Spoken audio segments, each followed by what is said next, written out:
DC? The room might have just exploded, as it happens often. Yeah, there it is.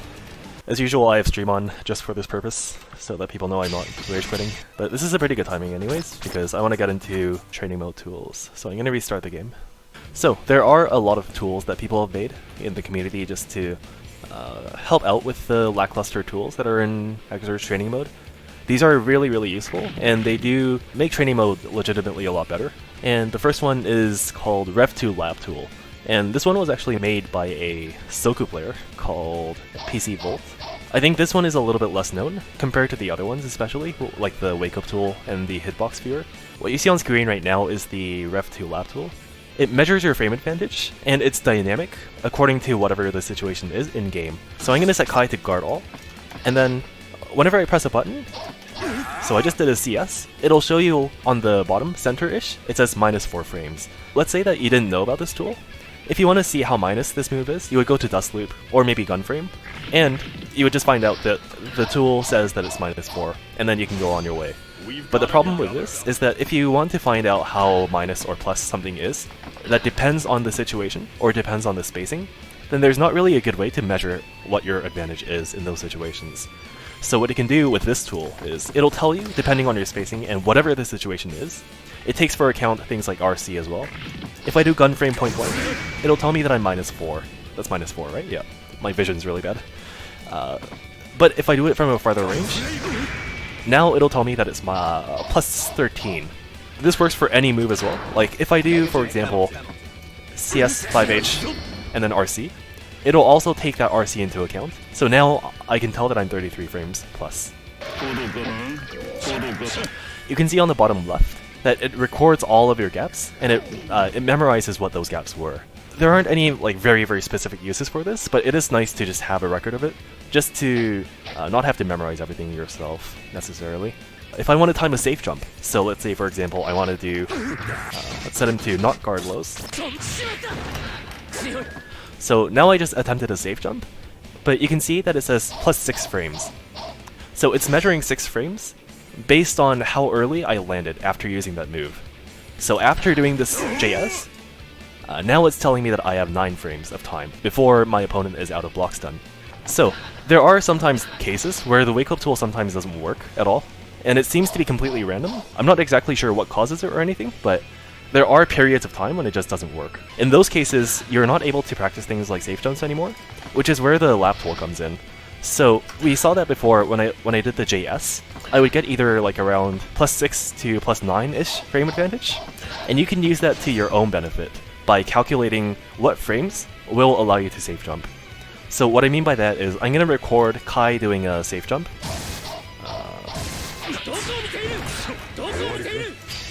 So I just recorded him doing 2K2D knockdown into jump and then JH. So I saw that I got a +8 counter on the lap tool just now when I did the JH, and when I did the DP, he successfully pulled off the safe jump. He did not get hit. So what this tells me is that if I want to practice Kai and practice doing a safe jump with him, even without having to have the Wake Up Tool on, if I see that I get 8 frames of advantage, I know for sure that that's safe jumped. This is also useful for some non-Okizeme safe jump setting, or safe jump situations. I think Faust and Ino have a few of these, but I don't know how to do them, so if you're a Faust or Ino player, you might have a lot of benefit in that sense as well. But for me, one of the main ways that I use this is if I don't want to have Wake Up Tool on because it has a lot of bugs or it just doesn't work for some reason, I can just do this and tell whether that was a safe jump or not, just by looking at the frame advantage. The other things it'll tell you are things like exact health values, so if I hit Kai here, so Kai is now at 387 health, and you can't tell this just by looking at the game. But maybe more importantly is the stun, which I'm gonna turn on right now. So I just turned stun on, and I just did 2P 2K2D. And you can tell, the tool tells you that it did 370 or so stun. This can be really useful if you want to test out certain stun setups. So Zato has a few of these actually, where he does have one-hit stun combos on some characters. So let's say for example, I want to find out at what point exactly my opponent gets stunned when I do this combo. I think it's 2 loops. I forgot how the exact combo works.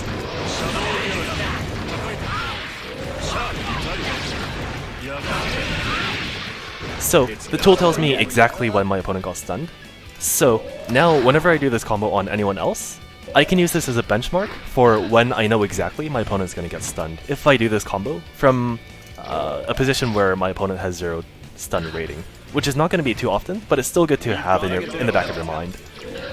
If you change characters to someone else, it'll also show you their respective stun values. So let's say I switch to Slayer. Now it just updated, and it says Slayer has 7,000 stun rating. So if I do the same combo,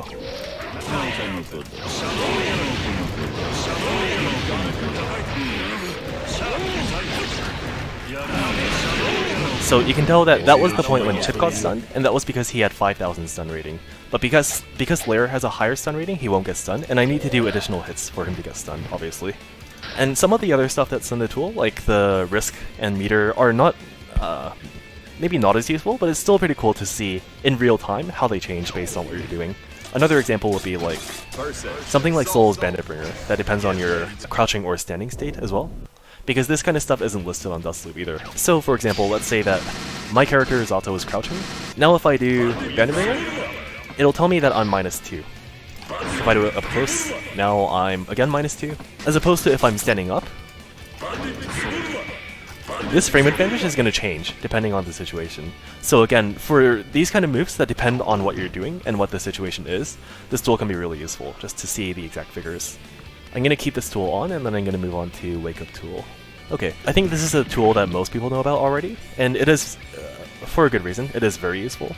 And it's pretty self-explanatory too, but there is another feature that was added recently that I think some people don't know about, so I'll go over that as well. The most obvious use is to just input whatever DP for this character. So in Zol's case it would be 62!3H. There we go. So as you can see, it'll make him DP on Wake Up. The other use for the tool that you can do is you can actually use this tool as a pseudo Tazbot.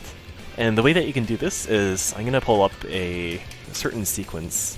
And what I mean by Taz is that you can record inputs, and you can have the opponent dummy execute all of those inputs perfectly every time. Because the way the tool works is that when you press Enable on this program, it'll save these inputs onto your opponent's recording. So right now what I'm pressing is the play button in training mode. Even though I didn't record that, because I inputted this into the Wake Up tool, it has 623H recorded into the dummy's memory. So what this means is that if you record something that is not necessarily something that you would want on Wake Up, but you want to input a specific sequence of moves. So say for example, I'm going to switch characters here. So my opponent is Zato right now, and what I'm going to input into the program is his unblockable. You'll see that I have a bunch of numbers inputted into the Wake Up tool right now, and what those numbers are is the entire sequence of Zato's unblockable. So I'm going to press just play right now after pressing enable on the program. So because I pressed enable, now it's saved in the dummy's memory, and I'm going to do it right now.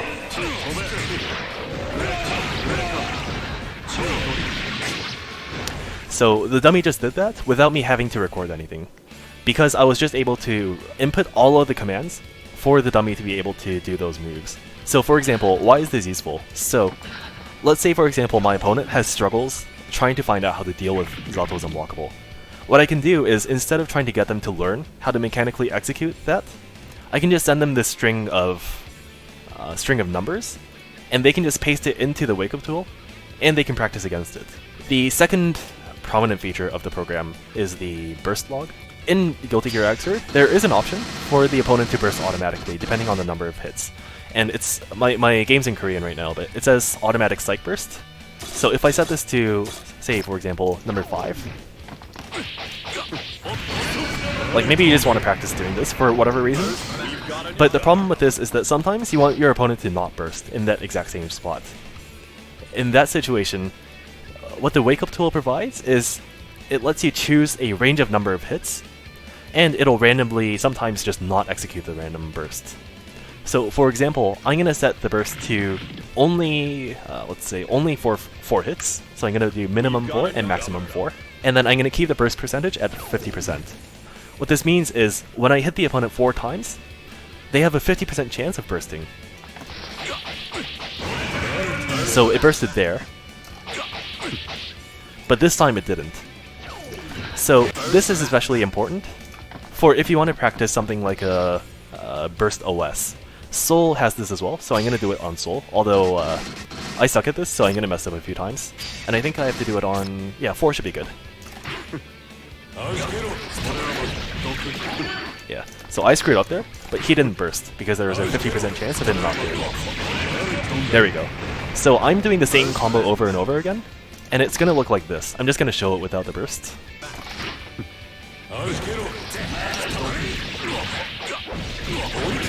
So the burst OS combo looks like this, and now I can practice this without having to set the dummy to do the combo for me. What people used to do before this tool, was they would record the dummy doing something in replacement of yourself. So I'm gonna change the opponent to Soul. So let's say that you didn't have that tool, how would you practice doing a burst OS? I guess one of the only solutions that I had, I would turn this off first. And then I would record myself doing the burst save combo, like this.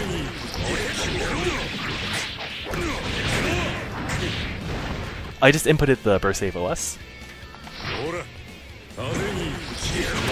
And then I will burst to see if that combo was correct or not. So in this case it was not correct, so I need to go back and record another combo to see if it was correct or not.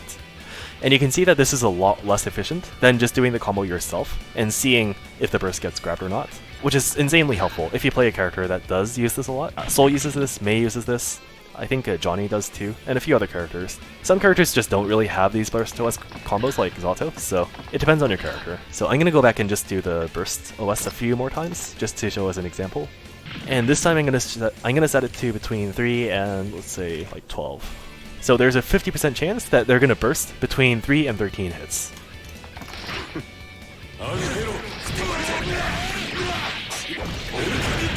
So that was good. Or I don't know that was good, but the combo worked. That was good too. There we go. So without having to record the dummy to do it for me, now I can just input the combo myself and actually get the muscle memory required for the combo. And there's another thing that was added to the tool recently, like just a few weeks ago, which is the block reversal. And this one is pretty self-explanatory too. Whenever the opponent leaves block stun, so let's say I want Soul to do a 6p whenever he leaves block stun. I'm going to enable 6p here, and I'm going to set him to block. Now he does 6p whenever he leaves block stun. Like that. And this can be super useful if you want to practice something like frame traps like this.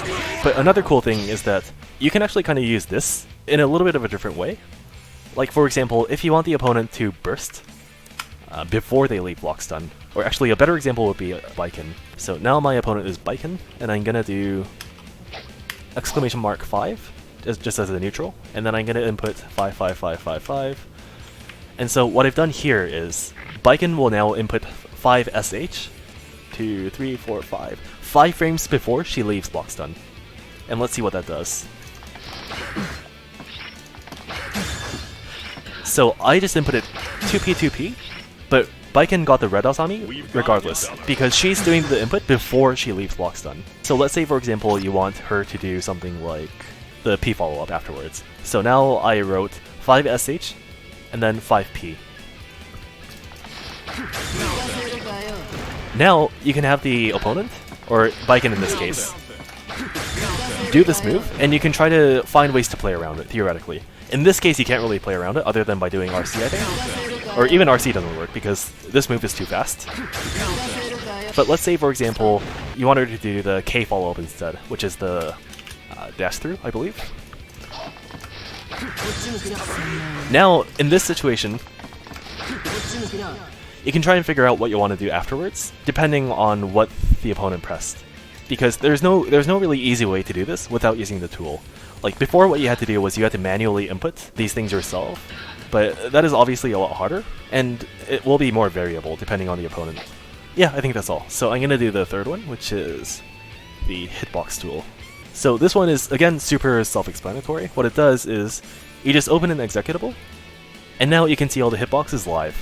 And whatever you do, obviously, it'll show you the hitbox, and what are other boxes that might exist. But there are also two other features to this tool, which is hiding the background, which is done by pressing F1. I'm gonna hide all the training mode settings. This can be useful if you just want to take an image screenshot, or if you want to make a GIF, because there's nothing else involved right now. There's just the character, and then the hitboxes and hurtboxes. And then the second feature of the tool is turning off gravity, which looks like this. So now Soul is infinitely in the air, and whenever I press a move, it's just going to show that jump attack, and he's never going to land. This can be useful for, like, if for example you want to hit the specific hitboxes for if you're in the air, but you don't want to time a jump. So you just want to do the move itself. One of the issues with this is if you do a special move like I just did right now, like a Bandit Revolver, he'll be stuck in the air forever like this.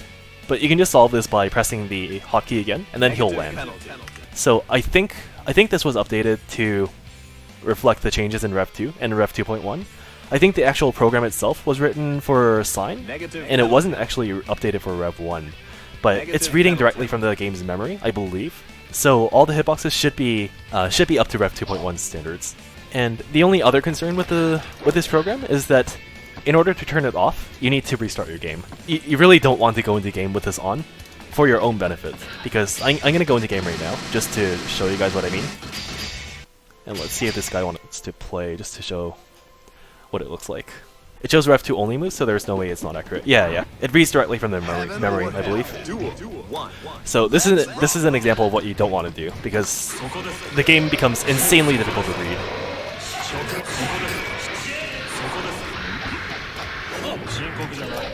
But if you really want to, and you want to be like, it's not even cheating, but because it screws up your own play more so than your opponent's. Like, I don't know what it looks like to you guys, but to me as the person playing, this is massively confusing to have these boxes like live. Like, look at all those massive hurt boxes that Zato has. But damn, this is insanely confusing. Like, you cannot see Johnny right now. There are too many hurt boxes. But yeah, I think those are the most important tools. There are some other third-party tools that you want to use. Like, I don't have the cheat tool installed, but you can use it to access like training mode stage that isn't accessible by just looking at the game. Those kind of things that affect the game itself inherently, I'm not gonna go over, because number one, I personally don't use them, and number two, they're a little bit more gray area than these ones, arguably. So in terms of training mode and just trying to improve yourself, I think these are the most important tools by far. So if you have these three, I think there's not really much to complain about in terms of features for training mode. I hope more people use them at least, and because they are really useful. And I think especially the lap tool, the first one I posted, isn't as well known as the other ones. And after I exit, I'm going to restart the game and then just go into more matches for a bit. Thanks very much for watching. I've recently started streaming on Twitch, so if you'd like to see content like this live, feel free to check me out at twitch.tv/series. If you'd like to see more fighting game content like this on YouTube, feel free to let me know via subs, likes, comments, you know the drill. See you soon.